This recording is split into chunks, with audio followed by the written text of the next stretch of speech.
The chart of accounts list is one of the most important lists in QuickBooks.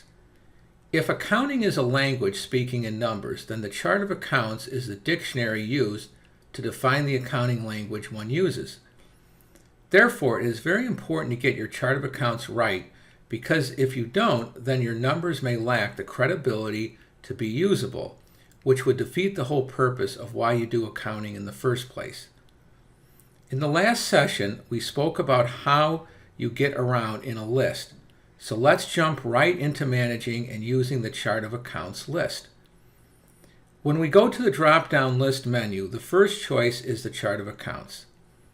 The window that opens up will give us a view that will include columns of information we have either chosen or was chosen for us when the chart of accounts was set up or the view was modified. If you recall from the last session, if we want to modify our view, we can simply click on the bottom left button, in this case the account button, and then select Customize Columns. You could also have gotten to the same function by right-clicking on the screen or clicking on the drop-down Edit menu. Once the Customize Columns window is open, you will see on the right which columns or fields are chosen, and on the left, you can choose by highlighting any of the available columns that you want to bring into your view by selecting the Add button. Likewise, you can remove any of the columns or fields you do not want to see by highlighting it and selecting the Remove button. You can also reorder our column view by highlighting the column you want to move and selecting either the Move Up or Move Down button. If you want to go back to the original default settings of the column, just select the default button. Now that we have the view we want, let's review the structure of the chart of accounts and do some tasks. If you notice, the chart of accounts list is sorted by account name. And I can tell you that because if you look at the header, the name column has the up arrow icon activated, indicating this list is sorted by name and is in ascending order. If the arrow icon was pointing down, then the order would be descending. I can sort on any column I want by merely clicking on it, and I can shift the ascending into descending and back again by clicking on the header each time I want to make the switch. Also notice account numbers are used. This is a preference that is activated under the accounting preference, Use Account Numbers, as shown checkmarked. If you use account numbers, you can group your accounts in the order you want and create a more logical flow of account order. If you don't use account numbers, then within each type of account, your chart of accounts is sorted alphabetically, which does not necessarily give you the most logical grouping, although it can be helpful in finding an account by knowing what letter the account begins with. Normally, if you use numbers, a common convention is to use 4 or 5 digits and have your assets begin with number 1, your liabilities begin with number 2, your equity accounts to begin with number 3, your income accounts to begin with number 4, your cost of goods sold accounts, which is a type of expense, to begin with the number 5, your expense accounts to begin with the number 6, and your miscellaneous or other income and expenses to begin with a 7 or an 8.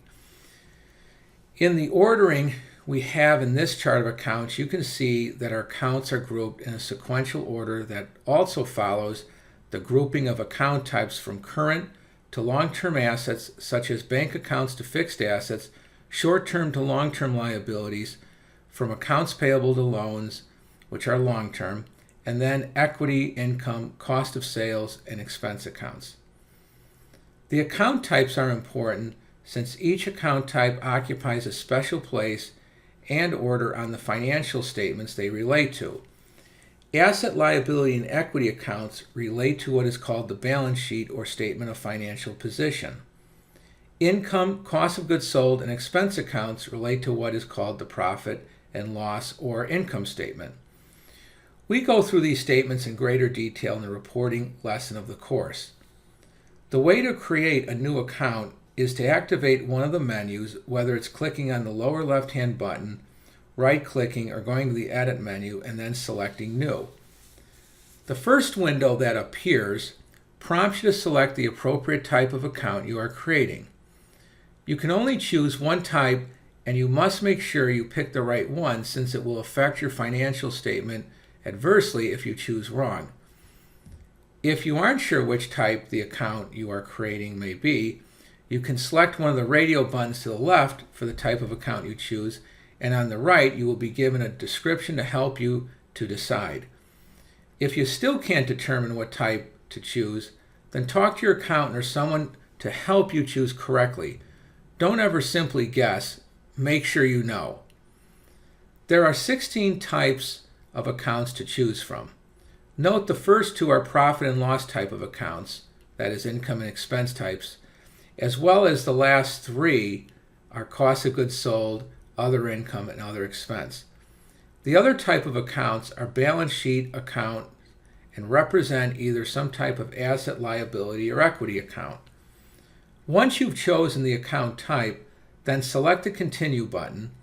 In our example, let's select the expense type, which is probably the most common type of account created. Notice in the top left-hand corner, the account type is selected since you just did this in the previous window. Also, notice you can put in an account number on the right-hand side because this preference was selected. The account name should be a self-explanatory name representing the nature of the account, and a more detailed description is optional along with a note. Let's create a new account called Errors and Omissions Insurance. If you want to make an account a sub-account of some parent account, you can check mark the sub-account box and then select the parent account from the chart of accounts list. Now the account will show up indented under the parent account, indicating it is a sub-account. So let's say this account is a sub-account of insurance, which is a parent account already with several sub-accounts already associated with it.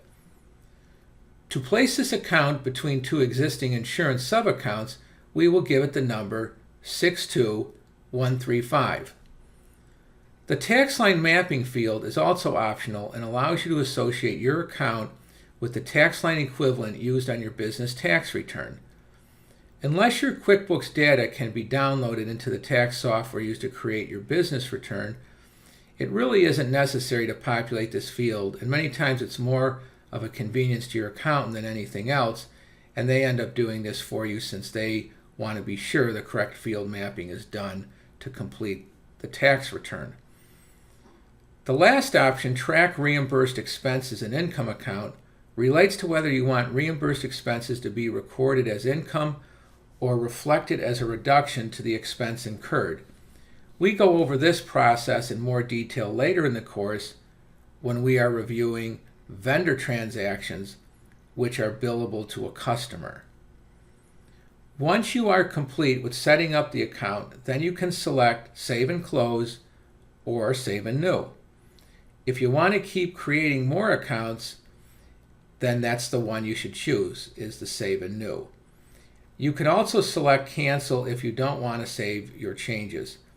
Once an account is set up, then if you want to change it, you can simply go to one of the top drop-down menus and select Edit. The Edit Account window is the same as the one we just left after setting up a new account and allows you to change any of the information you desire. However, you want to be careful when doing this. For example, you don't want to change the account type unless it was wrong to begin with. When you make changes to an existing account, it pertains to both historical and future transactions. So again, you really need to know what you're doing when you make changes. Once you make your editing changes, you can simply save and close or cancel what you've done. To delete an account, simply select it and from one of the drop-down menus, select Delete. Keep in mind you can only delete an account if it has no activity. If there has been activity, then you must make it inactive. Instead, if you don't do that, then it will not be what you want it to be in the chart of accounts. To make an account inactive, select the account, open up a drop-down menu and select Make Account Inactive. Once you select this, the account is now hidden, but it still remains in the database. If you want to reactivate it, you can click on the Account button and select Show Inactive Accounts. And a new column on the far left appears that shows all the inactive accounts designated with an X. To turn off the inactive status, just click on the X, and if you want to make any other accounts inactive, you can simply click next to the account on the left, and an X will appear indicating the account is now inactive. If you don't want the inactive accounts to show, you can again click on the Account button and select Hide Inactive Accounts. In terms of views, you can choose either hierarchical or flat view. The difference is that hierarchical view, you will see the sub-accounts, whereas in the flat view, you don't see them. QuickBooks also gives you the opportunity to merge accounts. The way it works is you select the account you want to be merged and open it up through the Edit function. Once you have the account opened up, you can simply put in the exact same account number as the account you want to merge it into. So for example, if we wanted to merge the Errors and Omissions Insurance account with the Workman's Comp Insurance account, we would just open up the Errors and Omissions Insurance account and type in the account number of the Workman's Comp Insurance account, and when we click on the Save button, we will get a pop-up window indicating the account already exists, and we will be given the choice to merge the account. If we say yes, then the merge will occur. Keep in mind this is a one-way street, and all the history for the account you are merging will be changed to the account you are merging it into. So again, please understand, once you merge, you cannot unmerge, so you want to be sure. As a safety step, you may want to back up your file before you do any merging. If you want to drill down into a particular account by double-clicking on it, the type of view you get depends on whether it's a balance sheet account, that is, an asset, liability, or equity account, in which case you will get a register view, and if it's an income, cost of goods sold, or expense account, you will get a quick report view. The difference is as follows. Let's double-click on the checking account. The register view looks like a register with its columns and rows and offsetting colors. Notice this view provides you with all the essential information such as date, number, type, payee, account, memo, accounts balance, etc. The register, in effect, details all the transactions since the very beginning of the account's use. You can also drill down on the actual transaction by double-clicking in the Type field. If you want to sort on different fields, the bottom left Sort By drop-down menu allows you to do so. And unlike a report, the register allows you to directly enter in transactions. So you can put in a check payment by populating the various fields from date, check number, payee, amount, and what account it relates to. If there are more than one account the payment relates to, and/or if you want to assign it a class or have it billed to a customer job, you can select splits and provide this additional information. Notice I can change the width of the columns, just like I can do in any of the list columns. Or another option is if you want less detailed input, then you can select the one line option, and then you can just enter the bare minimum required. Since QuickBooks has more user interface friendly functions, such as write checks, the register is usually not used to enter transactions directly. But I just wanted to make you aware that it can be used in this capacity. It really comes down to one's preference. There isn't necessarily one right or wrong way of doing it. Also note the buttons on the top which allow you to do a go-to search, print out the register, edit a transaction, and do a quick report of a given transaction.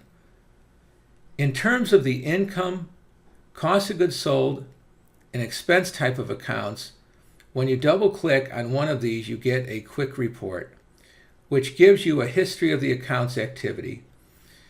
You can customize this report in terms of dates and other options, and you can drill down on the detailed transactions but you can't enter in new transactions like you can in a register. In the next section, we will cover the item list.